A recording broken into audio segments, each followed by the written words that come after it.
William 2016, the importance of time. 2 more words helps you get any job, even the president. That's the 11. Step 1 of being president, you need to look presidential. Step 2, get high. Karibu. Asante. Step 3, hold microphone. Thank you, my people, for the microphones. Step 4, have an opinion. I don't know.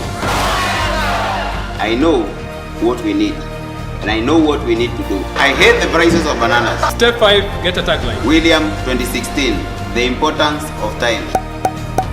Step 6, address the youth. I love the youth. Step 7, think profusely. Asante, asante. Thank you. Asante sana. Asante sana. Thank you, my people. Step 8, pause with everyone. That's 1 minute.